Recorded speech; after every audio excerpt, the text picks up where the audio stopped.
En el capítulo 7 de Segunda de Crónicas, capítulo 7, vamos a estar leyendo desde los versos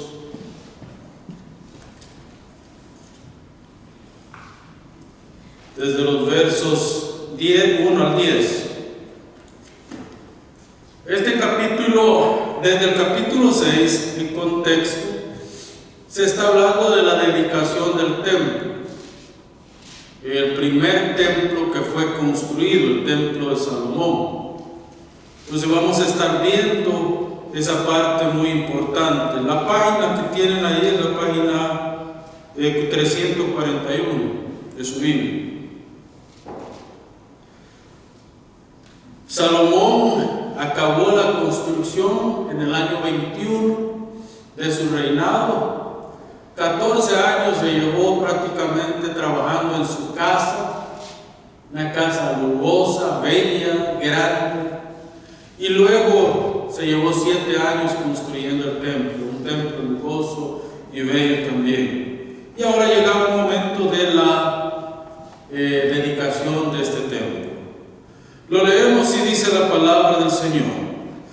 Cuando Salomón acabó de orar, descendió fuego del cielo y consumió el holocausto y las víctimas, y la gloria de Jehová llenó la casa.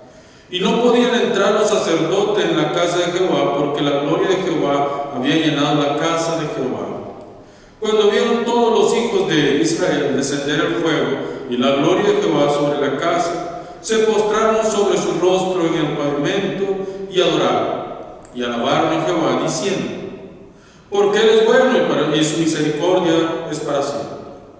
Entonces el rey y todo el pueblo sacrificaron víctimas delante de Jehová, y ofreció el rey Salomón en sacrificio 22,000 bueyes y 120,000 ovejas, y así descendieron la casa de David y el rey y todo el pueblo. Y los sacerdotes desempeñaban su ministerio también, los levitas, con los instrumentos de música de Jehová, los cuales había hecho el rey David para alabar a Jehová, porque su misericordia es para siempre. Cuando David alababa por medio de ellos, asimismo los sacerdotes tocaban trompetas delante de ellos, y todo Israel estaba en pie. También Salomón consagró la parte central del atrio que estaba delante de la casa de Jehová, por cuanto había ofrecido allí los holocaustos y la grosura de las ofrendas de paz. Porque en el altar de bronce que Salomón había hecho no podían caber los holocaustos, las ofrendas y las grosuras. Entonces hizo Salomón fiesta 7 días, y con él Israel, y una gran congregación desde la entrada de Amad hasta el arroyo de Egipto. Al 8º día hicieron solemne asamblea, porque habían hecho la dedicación del altar en 7 días y habían celebrado la fiesta solemne por 7 días. Y a los 23 días del mes séptimo envió al pueblo a sus hogares alegres y gozosos de corazón por los beneficios que Jehová había hecho a David y a Salomón y a su pueblo y a Israel. Hasta aquí la palabra de nuestro Señor. Iglesia, es importante revisar hechos grandes de la palabra del Señor. No basta con solo leer la palabra del Señor y luego decir cualquier cosa acerca de ella. Hay que interpretarla. Y en estos pasajes hay mucha información. En este versículo que hemos leído hay mucha información que es difícil para mí en media hora, 35 minutos, poder cubrir toda la información que hay. Sin embargo, voy a tratar de ser lo más claro posible y tratar de cubrir los 10 versículos que hemos leído. Tal vez no completo, pero sí por partes. Primero tenemos que asegurar que la iglesia es el pueblo de Dios. Esa es la primera parte que tenemos que asegurar. La iglesia es el pueblo del pacto. Ahora, esta iglesia está compuesta de judíos y no judíos. En muchos círculos círculos evangélicos se tiende a separar a Israel de la iglesia. Y se ve al pueblo de Israel en el Antiguo Testamento y la iglesia en el Nuevo Testamento. Pero en realidad la salvación ha sido por Cristo siempre. Desde que el hombre pecó en Génesis 3:15 hasta Apocalipsis, todo ha sido restaurado por medio de la obra de Cristo. Entonces nosotros no estamos hablando de que el Israel del Antiguo Testamento es diferente al Israel del Nuevo Testamento. Estamos hablando de la iglesia, el pueblo de Dios del Antiguo Pacto y la iglesia de Dios del Nuevo Pacto. Juntos estos dos pueblos han hecho un solo pueblo, y es la iglesia de Cristo. Explicado eso, debemos decir que Dios escogió a este pueblo primero para poner su nombre en él. Esa es la primera razón por la que Dios escogió a este pueblo, para poner su nombre en él, para que este pueblo sea un especial tesoro de Dios. Nosotros, la iglesia del Señor, no somos cualquier cosa, somos el especial tesoro delante de Dios. Y Él nos protege, Él nos acobija en su regazo y Él nos sostiene en medio de cualquier situación, por difícil que sea. Como iglesia creemos y entendemos. Creer y entender son dos cosas diferentes. Yo creo por fe, pero entiendo intelectualmente lo que creo por fe. O sea, no se trata solamente de creer sin razonar. Esa fe, así es una fe ciega. La fe que es verdaderamente fuerte y que lo sostiene a uno en tiempos de adversidad, en tiempos de muerte, en tiempos de angustia, en tiempos de dolor, es aquella fe que se razona, la fe que ha sentido en nuestro corazón y que nos lleva a comprender quién es Dios y quiénes somos nosotros. Pero eso es un proceso intelectual. Eso no es un proceso que va a dividir, separado de la razón. Nosotros tenemos, Dios nos hizo inteligentes porque Él puso su imagen en nosotros. Y como seres inteligentes, tenemos que saber que Él está sobre todo, pero Él está en todo también. Él está sobre todo, reinando, gobernando el mundo y a nosotros mismos, pero también está alrededor de nosotros, protegiéndonos y cuidándonos. Cuando nosotros entendemos estas cosas, nuestra fe crece y nuestra intimidad con Dios se desarrolla de tal manera que no importa, como dice el Señor, no importa si te deja padre, madre, hermano, marido, hijo, si te deja todo el mundo. El Señor dice y promete, Jehová con todo te recogerá.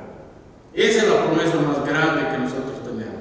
No importa que todo el mundo te dé la espalda. Lo importante es que Dios, en medio de toda esa angustia, en medio de toda esa desesperación, Él te recoge y te abraza con su manto de amor. Entonces Dios tiene un solo pueblo.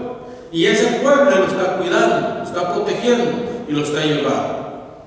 Así que como iglesia, vamos a la presencia de Dios sabiendo todo esto. Como iglesia, vamos a la presencia de Dios con gratitud. Y le adoramos con entendimiento. La adoración no es algo solamente emocional.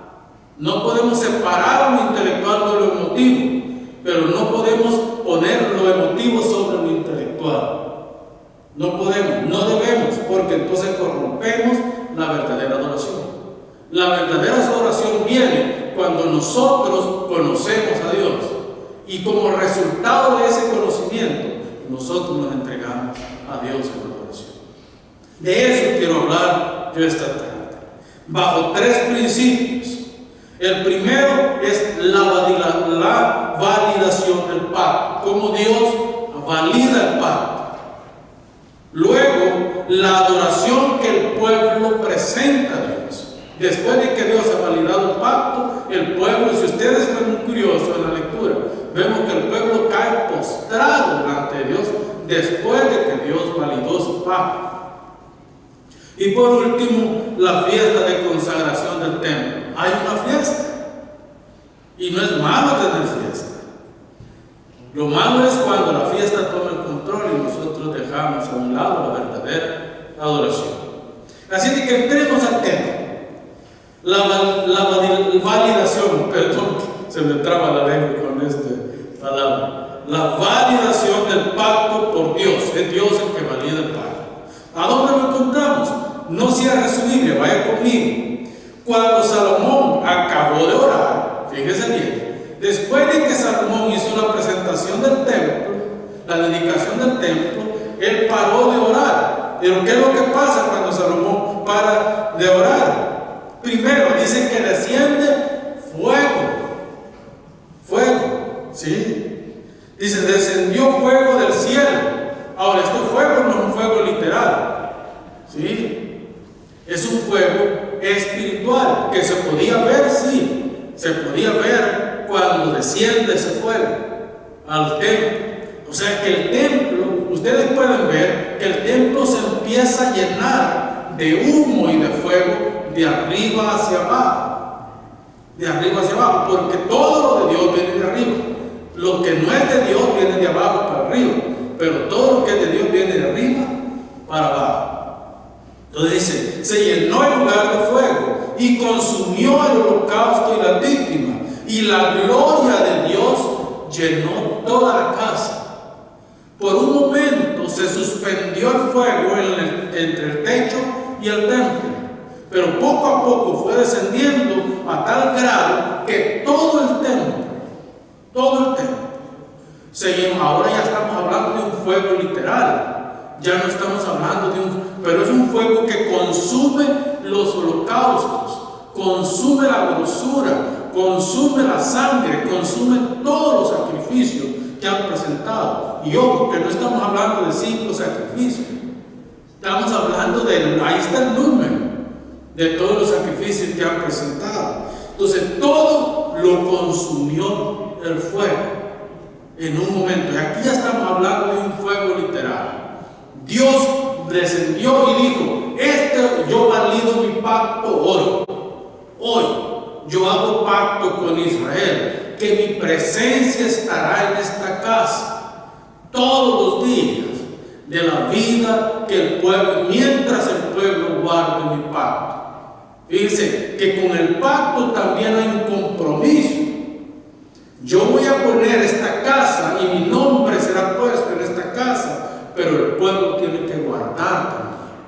Tiene que guardarse santo para mí. El pueblo tiene que guardar su integridad delante de mí. El pueblo tiene que hacer mi voluntad y no la voluntad del mismo, sino mi voluntad. Y mientras el pueblo haga esto, mi nombre estará en este lugar y yo no los voy a dejar en ningún momento. Entonces Jehová llena la gloria de Jehová, la Shekinah, que la Shekinah en el Antiguo Testamento no es otra cosa más que la gloria de Dios, pero es una gloria viva. Por eso es que nosotros estamos hablando de que consume los holocaustos, porque es una gloria viva la que ha descendido a este lugar. Entonces nosotros podemos decir con seguridad que la salvación viene de Dios y todas las manifestaciones de su gloria vienen de Dios también. Nosotros no tenemos por qué motivar a esa algarabía. El día que nosotros como pueblo de Dios motivemos a la gente a que se sienta contenta, que es lo que la mayoría de iglesias evangélicas hoy hacen, así que la gente se sienta bien y se sienta contenta y bien motivada, y el problema es que cuando salen de la iglesia caen en 5 de que fue una pequeña experiencia nada más la que tuvieron, y luego allá afuera les espera un mundo perverso, un mundo cargado de maldad, un mundo cargado de engaño, un mundo cargado de perversidad. Entonces caen a la realidad y dicen, pero entonces en la iglesia, y es como una adicción, yo tengo que ir a la iglesia a recibir otra cucharadita de medicamento. Entonces entre más culto hay entre semanas mejor, porque yo voy a recibir una cucharada, y una cucharada, y una cucharada, y es como una adicción. Es como una adicción. ¿Sabe usted que hay matrimonios que se han perdido, se han disuelto? Porque el esposo mucho pasa en la iglesia, o la esposa mucho pasa en la iglesia. Hay que tener cuidado con eso, porque hay que buscar el equilibrio. Ir al templo, ir a la iglesia no es la salvación, porque usted, su felicidad en Cristo está en el templo y fuera del templo. En todo lugar, porque la presencia de Dios, la Shekinah, va con usted, a donde quiera que usted vaya. Entonces, acá dice, tuvieron que pasar 21 años, hermanos, para que Salomón de nuevo viera y escuchara a Dios. 21 años atrás, cuando Salomón se le entrega el reino y le dice, Salomón, la hora de reinar ha llegado. David está muy enfermo y va a morir. La hora de reinar ha llegado. Salomón va al tabernáculo, que no era el templo todavía, porque el templo no había sido construido. Va al tabernáculo y postrado de rodillas le dice, ustedes pueden ver eso en segunda de Crónicas, capítulo 1, versos 7 al 12. Ahí va Salomón y dice, Dios le dice a Salomón, Dios inicia siempre la conversación. Dios le dice a Salomón, Salomón, ¿qué pides? Ya David, yo lo voy a recoger, va a morir, pero tú vas a ser el próximo rey de Israel. ¿Qué pides? Salomón dice, yo solamente pido una cosa, sabiduría para gobernar este pueblo. Porque el pueblo es mucho y yo me considero incapaz de gobernar a este pueblo. Dios le responde y le dice, mira Salomón, como no pediste riqueza, ni pediste la puerta de tus enemigos, ni pediste nada para ti, sino solamente sabiduría para gobernar a este pueblo, te voy a dar sabiduría. O sea, tu sabiduría va a traspasar los límites de todos los reyes del mundo. Pero también te voy a dar riqueza y te voy a dar que tus enemigos no peleen contra ti en todos los días de tu vida. Eso lo podemos ver en el capítulo 1 de Segunda de Crónicas.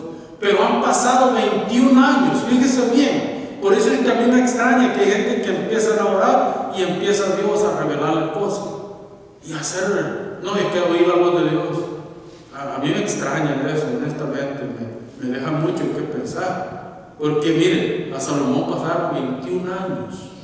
Y a los 21 años, y esta gente no era gente que oraba cada 21 años, ¿verdad? Ellos tenían una vida devocional diaria.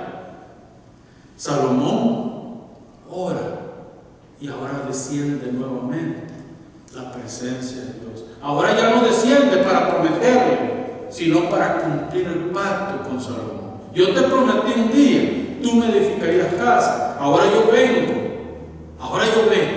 a cumplir ese pacto contigo. De hoy en adelante, yo asentaré mi morada en esta casa. Y cuando el pueblo de Israel venga a esta casa y clame a mí, yo iré, desde el altar yo iré y perdonaré su pecado y sanaré su tierra. Porque eso es lo que vamos a ver en el verso 14, en otro sermón. Como Dios, en el verso 14 dice, si se humillare mi pueblo, en el cual mi nombre es invocado, y vinieren y pidieran perdón, yo los perdonaré, sanaré su tierra y los llevaré por pastos delicados. Esa es la promesa de Dios, pero tengo que confirmar el pacto primero. Lo primero de todo es que el pueblo entienda que mi pacto está entre él y mí, y yo seré su Dios y ellos serán mi pueblo. Hermanos, qué maravilloso es cuando nosotros vemos ya todo esto cumplido en Cristo. Cristo, ¿qué le dice? Miren, van a destruir el templo, pero en 3 días el templo será reconstruido. ¿De quién estaba hablando Cristo? Estaba hablando de él mismo. Estos me van a matar, sí, me van a matar, pero el tercer día yo me voy a levantar en poder y gloria para nunca más ver muerte, y conmigo se levantan todos los hijos de Dios, todos aquellos que han sido elegidos por Dios para salvación. Entonces, en Cristo Jesús, hermano, Dios descendió del cielo. Dios descendió del cielo para establecer su pacto, una nueva alianza con nosotros, un nuevo pacto. El pacto que Moisés hizo con el pueblo ahora está siendo confirmado con el profeta que fue profetizado por Moisés. Y dice: este es mi pacto, mi nuevo pacto con ustedes. La noche cuando Cristo iba a ser crucificado, Él lleva a los apóstoles a la última cena y les dice: este es mi cuerpo. Cuando parte el pan, Él les dice: este es mi cuerpo, que por vosotros es partido. Esta es mi sangre. Cuando toma la copa dice: esta es mi sangre, que por vosotros es vertida. Así de que de hoy en adelante, hasta que yo regrese de nuevo a esta tierra, haced esto en memoria de esto que va a suceder hoy. Haced esto en memoria de mí.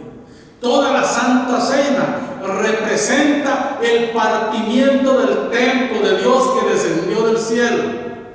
Sí, aquel templo que fue prometido, todos los utensilios que se utilizaban en el templo representaban y simbolizaban a Cristo, apuntaban a Cristo, apuntaban a su obra, apuntaban a su redención en la cruz. Cuando Cristo viene, dice: este es mi cuerpo que por vosotros es partido, y esta es mi sangre que por vosotros es derramada. Esto es lo extraordinario, porque hoy Dios vive con nosotros. Nosotros hoy, Dios ya no necesita un templo tan bello como este, porque nosotros venimos a ser templo y morada del Espíritu de Dios. Dios mismo habita en nosotros, hermanos. Por eso es que decimos: Emmanuel, Dios con nosotros. Él está con nosotros. En esta nueva era, para el pueblo de Dios, podemos ver que por fin se han concentrado tres elementos importantes en el culto israelita. Tres elementos importantes. En el templo se concentraban tres elementos: el arca del pacto, el arca de la alianza. En su interior tenía el maná que el pueblo había comido por 40 años. Una porción del maná, imagínese usted qué milagroso es esto, porque una porción del maná estaba en el arca de la alianza. ¿Cuánto tiempo le dura un pedazo de pan o algo a usted en su casa sin que un temor o que se dañe? Una semana tal vez, hoy porque está fresco el clima, tal vez unos 10 días, pero después de eso queda un termo, ¿verdad? Pero imagínese usted en su mente, el maná era como pequeña bolita de pan, pero está ahí por generaciones y no se enmojece. Está ahí porque cesa de caer maná del cielo el día que Israel pisa y cruza el Jordán para entrar a la tierra de Canaán.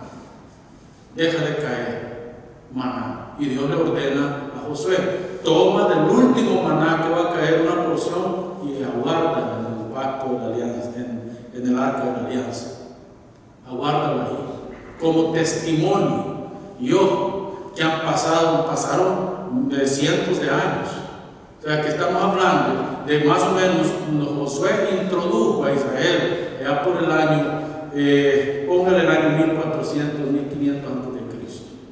Lo introduce a la tierra de Canaán. Y el cautiverio fue cuando se destruye y el arca de la alianza es quemado y todo eso. Prácticamente estamos hablando del año 586 antes de Cristo. O sea que estamos hablando de casi 1000 años. Casi 1000 años. El maná estuvo en el arca de la alianza y no se pudrió. Eso es milagroso, hermano. Eso sí que es milagro. Ahí estaban también las tablas de la ley. Esas eran las dos cosas que tenía el arca del pacto: las tablas de la ley y el maná. Y la vara de Aarón estaba a un lado y florecía todo el tiempo. O sea que todos los años de la vida del pueblo, mientras el pueblo obedeció a Dios y el templo no fue destruido, permanecieron estos utensilios. La otra parte que permaneció allí fue el altar de bronce. el altar de bronce era más o menos como de unas 76 pulgadas, y ahí era donde se sacrificaban los animales. Ahora piense usted en esta, hermanos, ¿cuántos animales? Que la Biblia, ¿qué es lo que dice? ¿Cuántos dice? Que primero vamos a ir por partes. Primero dice que no podían entrar los sacerdotes porque la casa de Dios estaba llena de la gloria de Dios, ¿verdad? El verso 2. Entonces no podían entrar a ministrar y ellos se quedaron afuera. En parte por temor a la presencia de Dios y en parte por reverencia. Porque ellos estaban seguros, Dios está en este lugar y nosotros debemos estar tranquilos. ¿Sí? Es algo bien raro, ¿verdad? Porque normalmente hoy cuando dicen que el Espíritu Santo se derrama en un lugar, hay gritos y ruido y muchas cosas. Y en estas ocasiones, cuando la presencia de Dios, el Espíritu de Dios se derramaba en estos lugares, la gente estaba en silencio, observando la gloria de Dios, sorprendidos y amando, recibiendo la gloria de Dios en ese momento. Entonces el pueblo está prácticamente anonadado con lo que está pasando, pero a la vez están recibiendo, pendientes, con sus mentes y sus corazones puestos en la presencia de Dios. Cuando vieron todos los hijos de Israel descender el fuego y la gloria de Jehová, la Shekinah de Dios, sobre la casa, ¿qué fue lo que hicieron? Salieron corriendo y danzando, ¿verdad? Eso fue lo que hicieron. ¿Qué es lo que dice la Biblia que hicieron? Verso 3. Se postraron sobre sus rostros en tierra, sobre el pavimento.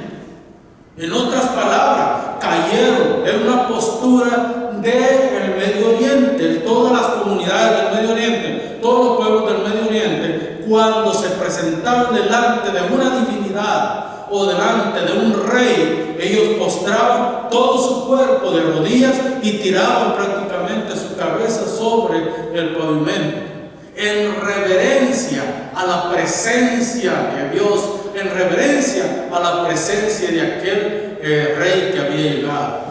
¿Qué es lo que el pueblo hace? ¿Verdad? Que no sale danzando y gritando, la presencia de Dios vino a este lugar y estamos muy felices porque la presencia de Dios vino a este lugar?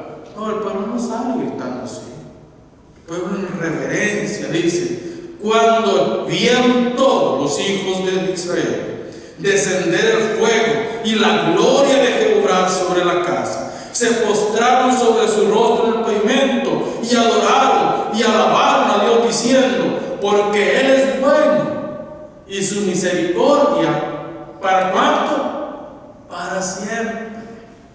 Porque Él es bueno y su misericordia para siempre. Ellos no tenían que hacer ruido. Posiblemente ni abrieron la boca. Posiblemente en sus mentes ellos dijeron: ¿saben qué? Es que la presencia de Dios, esto es lo que vimos, lo que nuestros padres vieron en Sinaí, cuando se le entregaron las tablas de la ley a Moisés. Lo mismo sucedió. La presencia de Dios descendió sobre el monte y dice que había relámpagos y truenos. Casi siempre, hermano, cuando la presencia de Dios es derramado, el hombre se conmueve y el hombre cae postrado delante de Dios mientras Dios hace ruido. Dios es el que hace ruido. La gente no, la gente se postra en adoración a Dios, mientras Dios relampagueaba desde lo alto y gritaba desde lo alto y hacía ruido en el monte, a tal grado que un temor santo cayó sobre el pueblo. Y dicen a Moisés: Moisés, intercede tú, ponte entre Dios y nosotros, porque nosotros tenemos miedo de la presencia de Dios. El pueblo tiene que ser reverente cuando la presencia de Dios llega a un lugar. Es irreverencia gritar delante de la presencia de Dios. Uno tiene que estar postrado y adorando a Dios mientras su presencia nos ministra. Hermanos, miren las palabras de ese pueblo. Ellos dicen: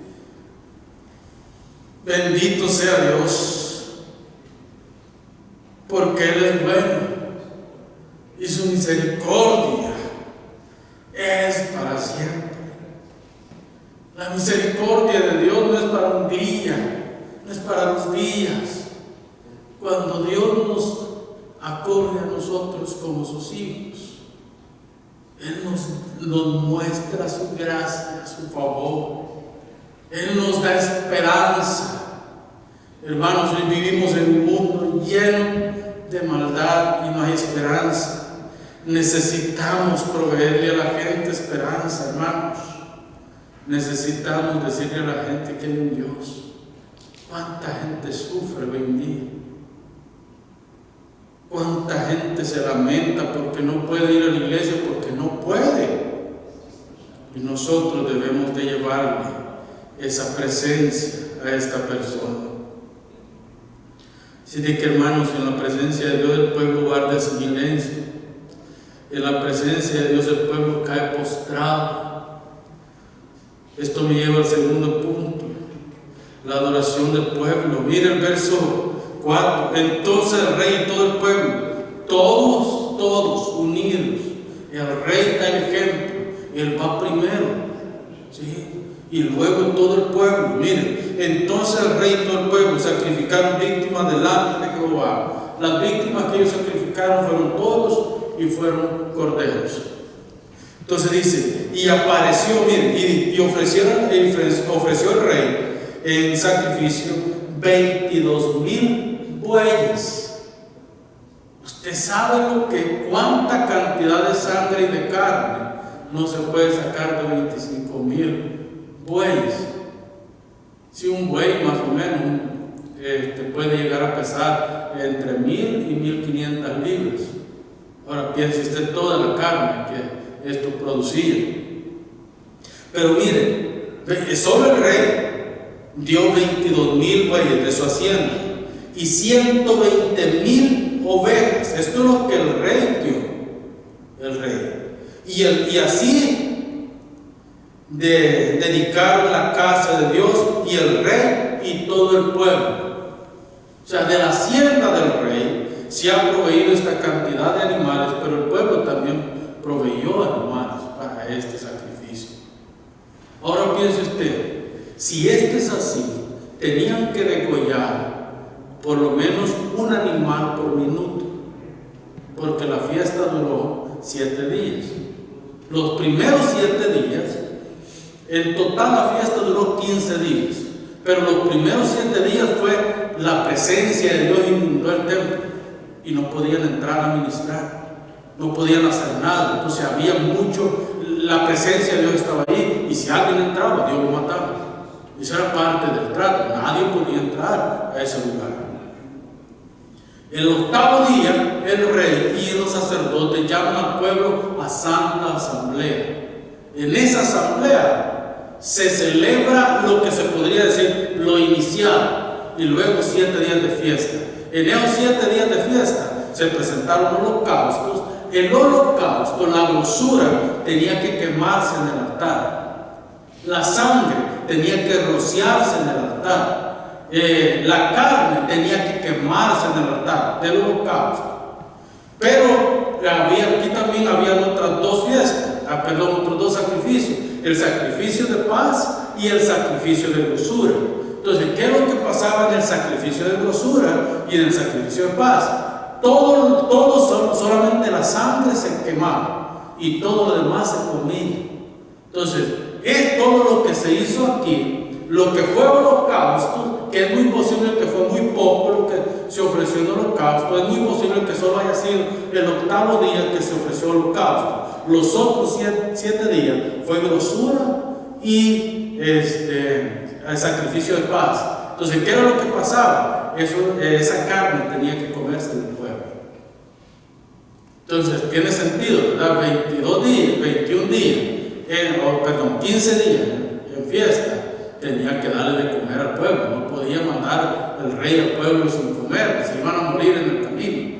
Entonces, todos los animales que se sacrificaron fue para eso, para darle de comer al pueblo, porque todo el pueblo como un solo se reunió en esta santa convocación.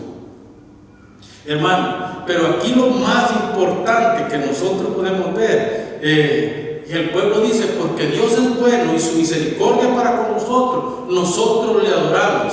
Luego nosotros podemos ver que el pueblo cae de rodillas, todo el pueblo había sido convocado a esta celebración y todo el pueblo se inclina delante de Dios. Entonces hizo Salomón, dice, 7 días fiesta, y con todo el pueblo y la gran congregación, desde la entrada de Hamat hasta el arroyo de Egipto.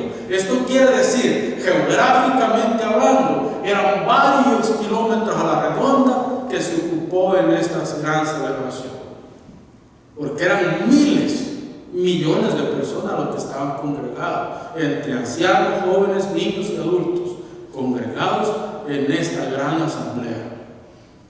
Luego nosotros podemos ver que Salomón pide a los ancianos que habiliten el atrio del templo. ¿Por qué? Les decía antes, si esto era así, tenían que sacrificar. Si 7 días iban a hacer sacrificio tras sacrificio, tenían que ser prácticamente un animal por minuto que tenían que degollar en el altar.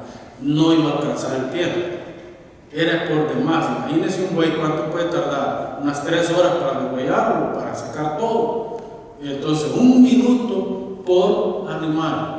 Entonces Salomón, ¿qué es lo que hace? La Biblia no lo dice en el verso, creo que es el verso 4, si no me equivoco. Dice que pide Salomón que habiliten el otro espacio en el templo. Le dice, vayan al atrio y habilítenlo, y también ahí hay que celebrar sacrificios. ¿Por qué? Porque había que cumplir y había que darle de comer al pueblo. Salomón pensando en todo siempre, no solamente hay que ver esto, no. Salomón estaba pensando en los niños, en los ancianos, en todos los que estaban ahí. Entonces los sacrificios se presentan. Es importante, hermano, mencionar que todos los sacrificios eran holocaustos, aquellos que representaban la adoración genuina delante de Dios. Era la adoración pura delante de Dios.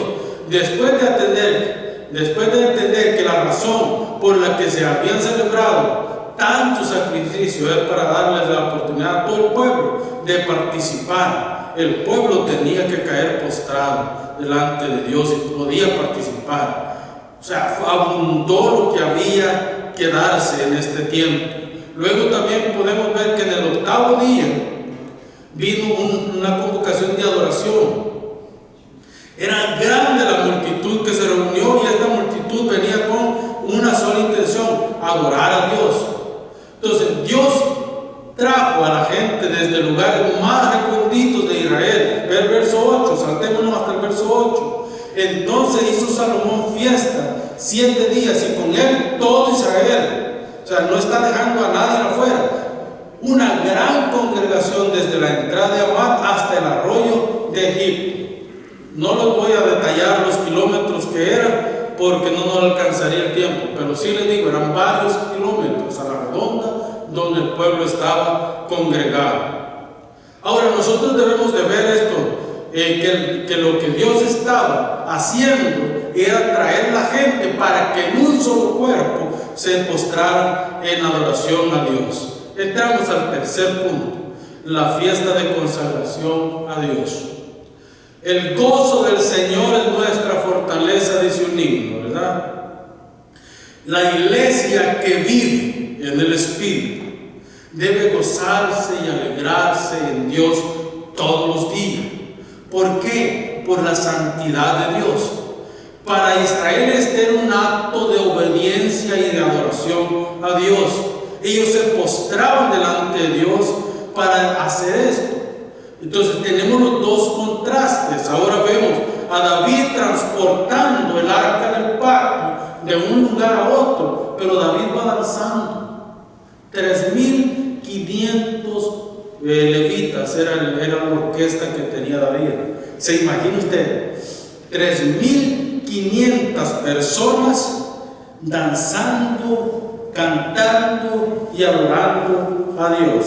3.500 personas tocando instrumentos y David danzando en medio de ellos, porque iba alegre, porque el pacto de la alianza por fin iba a estar en Jerusalén, la casa de David. Cuando él llega a Jerusalén, Mical, la hija de Saúl, que era esposa de David, lo ve y se mofa de él, se burla de él y le dice: hoy te has hecho vil al pueblo con lo que has hecho. Y David le dice: no, yo no me he hecho vil al pueblo, la que te has hecho vil delante de Dios eres tú. Y dice que de ese día en adelante David nunca más la conoció. Esto quiere decir, nunca más tuvo ninguna clase de relación con Mical. Hasta ahí llegó todo. Hermano, también dice Eclesiastés capítulo 3 que para todo hay tiempo. Hay tiempo para vivir, tiempo para morir, tiempo para reír, tiempo para llorar, tiempo para plantar, tiempo para cosechar, y tiempo, y tiempo, y tiempo. Para todo hay un tiempo. Entonces, hay tiempos donde hay que alegrarnos, y hay que gozarnos, y hay que cantarle al Señor. ¿Sí? Tal vez un día de esto vamos a hacer un culto de adoración, nada más, solo de canto. Malo no es. Venimos y solo cantamos, ¿cuál es el problema? Pero el día domingo venimos a adorar a Dios, y por ende debe ser un tiempo solemne en la presencia de Dios. No podemos confundir la fiesta con el tiempo que tenemos de calidad con Dios, y esto es un tiempo de calidad que tenemos en la presencia de Dios. El pueblo lo sabe. Israel dice, cuando Israel pasó el mar muerto, Moisés compuso un himno que le llamó el himno de victoria. Después de que se murieron todos los egipcios que lo iban persiguiendo, y el pueblo de Israel pasa en seco y es salvado, compone un himno, el himno de victoria. Pero Miriam, su hermana, también compone un himno y canta con las doncellas. Ella las dirige con panderos y danzan y cantan por todo el campamento. Y en lo que ellos cantaban: porque Jehová es grande, para siempre su misericordia. Y las mujeres, las doncellas, en coro cantaban con Miriam todos este himno que ella compuso. ¿Qué les quiero decir con eso? Que la adoración a Dios tiene un tiempo y un momento donde nosotros debemos de hacerlo. También nosotros vemos que los hijos de Aarón presentaron fuego extraño en el altar de Dios, y fuego salió del altar y los mató en ese mismo momento. Los mató sin misericordia, los mató en ese lugar. Entonces, hermanos, tenemos que saber que hay un momento para todo. ¿Cuál es la dedicación? Y con esto quiero ir terminando. El verso 9, mire el verso 9 lo que dice: al octavo día hicieron solemne asamblea, porque había hecho la dedicatoria del altar en 7 días, y había celebrado la fiesta solemne por 7 días. Y a los 23 días del mes séptimo envió al pueblo a sus hogares, alegres y gozosos de corazón, por los beneficios que Jehová había hecho a David y a Salomón y a su pueblo. Perfecta unidad. Hermanos, una de las grandes características del pueblo de la alianza es ser unido, y debemos de ser unidos. No debemos de hablar de los hermanos. No, eso no es bueno. Si no vamos a hablar en bien de ellos, hermano, hay que hablar de los hermanos, porque somos un pueblo, y el pueblo se debe de apoyar mutuamente. Miren, esta santa convocatoria viene el pueblo a adorar a Dios. Luego los sacerdotes, Salomón y los oficiales envían al pueblo, y el pueblo se va. Miren cómo se va el verso 10, que dice: alegres y gozosos de corazón, se fueron en paz y en bendición a sus hogares. ¿Por qué? ¿Por qué se fueron así? Por los beneficios que Jehová había hecho a David y a Salomón. El pueblo de la alianza no debe tener envidia de los unos de los otros. No, hermanos, no debemos de darnos ese chance de sentir envidia por los demás. Y yo les digo por mí mismo, a veces me he sentido tentado a sentir envidia por otros. No hay que tener envidia, porque eso es pecado. Hermano, Cristo, con las directrices que nos entrega el cronista para la adoración, lo que Dios espera es mostrar al pueblo la gloria que tiene el pueblo del pacto en la obra de Cristo. Él es el único que cumplió perfectamente la ley. Pero además de esto, Cristo es el único que sabe y puede adorar a Dios perfecta, absoluta y completamente. Nosotros no podemos. Segundo, Él está en la presencia de Dios. Él está en la presencia de Dios. Y desde la presencia de Dios Él intercede por nosotros. Así que los pecados de los elegidos en Cristo han sido perdonados de una vez y para siempre. No hay más condenación para los que están en Dios. Por último, Dios ha mostrado el más perfecto y completo amor en Cristo, dándole la cruz. Todo aquel que cree en Cristo nunca será condenado, mas el que no cree ya fue condenado. En eso debemos de pensar.